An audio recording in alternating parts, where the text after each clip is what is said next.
Dr. Watts, the mic is yours.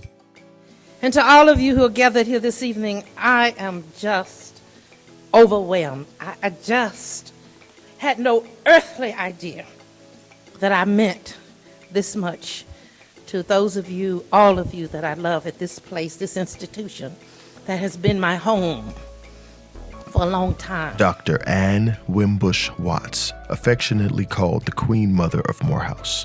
She did not simply prepare men for the world. She ensured that Morehouse would never lose its soul while doing so.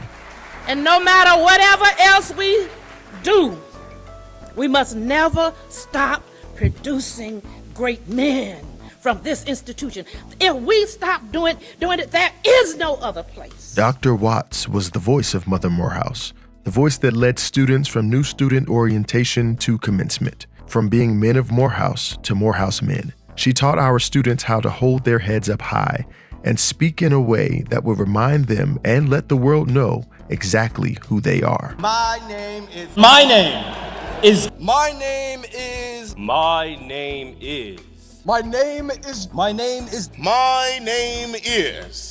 Demarion Trevez King, a junior political science major, sociology and communication studies double minor from Raleigh, North Carolina. So will the real Morehouse man please stand up. Morehouse College, bless her name. The inaugural Women Mobilizing for Morehouse Award is presented to Dr. Ann Wimbush Watts. Accepting the award on her behalf is her son, Michael Watts.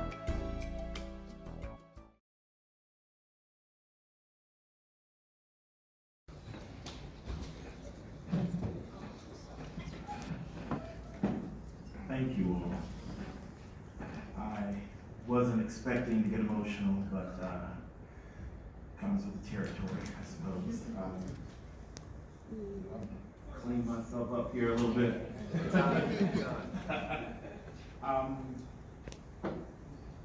Thank you, Dr. Criquet. That was beautiful. Thank you. To my brother and my classmate, President F. Du Bois Bowman, to my sister, First Lady Cynthia Bowman, ladies and gentlemen, alumni and friends. If my mother were here, she would say, "To God be the glory. To God be the glory." Thank you for this honor. It means so much to me and our family. My mother was hired by Dr. Benjamin Elijah Mays just before he stepped down as president. And when she arrived on campus later that year, only a small percentage of the faculty were women, and even fewer women held leadership positions. Among those faculty were Dr. Anna Harvin Grant and Dr. Addie Mitchell. My mother credits these women as mentors who nurtured her as a young instructor and Watts, who would later become tenured professor Dr. Ann Watts.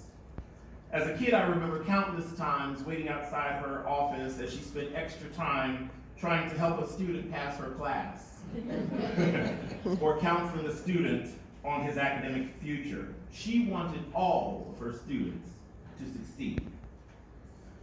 By the time President Bowman and I graduated in the unforgettable class of '92,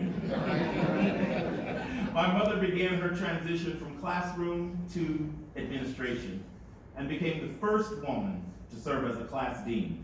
This allowed her to spend more dedicated time guiding, mentoring students through their academic career. She would go on to become Associate Vice President for Academic Affairs. At one time, she was third in line to the president. But no matter how high my mother rose in the administration, she continued mentoring students and reaching back to assist faculty and staff, especially women. My mother made a point to involve women staff members in campus events, large and small, They served as protocol facilitators and in other roles that got them out from behind their desks. You see, women at Morehouse have long been an underutilized human resource, and my mother sought to change that. If this sounds familiar, it's because, like First Lady Cynthia Bowman, my mother had women mobilizing for Morehouse many, many years ago. In fact, women have been mobilizing for Morehouse in a variety of ways for many, many decades. That's why the theme of this initiative is so important, so appropriate. Her investment, his future, our legacy. Morehouse Magazine once said my mother has created and molded tradition at Morehouse. This is her investment. My mother wrote poignant words at the parents' parting ceremony during new student orientation that captures the moment when a parent lets go of a son preparing to be a man of Morehouse. Then, my mother wrote powerful words to open commencement, reuniting those same parents with their sons, now Morehouse men. Today, these traditions remain. This is my mother's investment. She has chaired multiple inaugurations, helped plan convocations, crown forums, and many other programs. She has coached valedictorians on their speeches. And for over 30 years, she trained 200 plus Morehouse students to serve as award presenters at the college annual fundraiser, A Candle of the Dark, where you saw them say, "My name is." That's something she's probably most proud of. These are our Morehouse traditions. This is my mother's investment. It's been said that an HBCU experience provides a more nurturing experience for Black students than that of a majority institution. And a significant part of that nurturing at Morehouse comes from the women, faculty, and staff. Women like Dr. Harriet Walton, Dr. Dolores Stevens, Dr. Ida Mukinge, Dr. Maureen Dingus, Dr. Cheryl Allen, Dr. Jocelyn Jackson, Dr. Belinda White, Dr. Kay Perdue, Dr. Jacqueline Rouse, Dr. Parthenia Franks, Dr. Beulah Gloucester.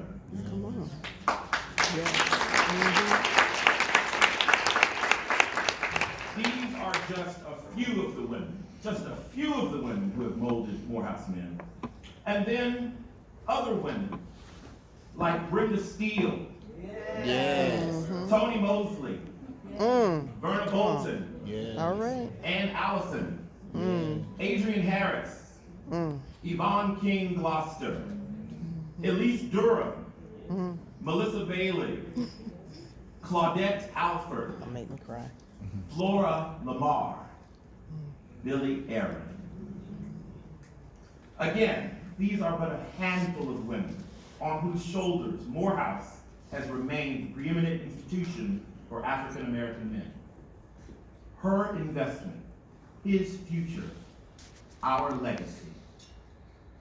If my mother were here, she would say to the women here today who are mobilizing for Morehouse, you have taken a bold step by answering the call, and you have a long line of women in whose footsteps you are following.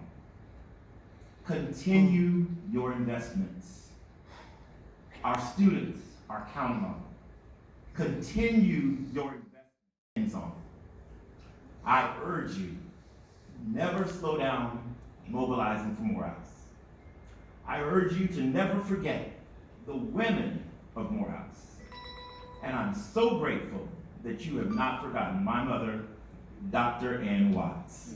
Thank you for this beautiful honor.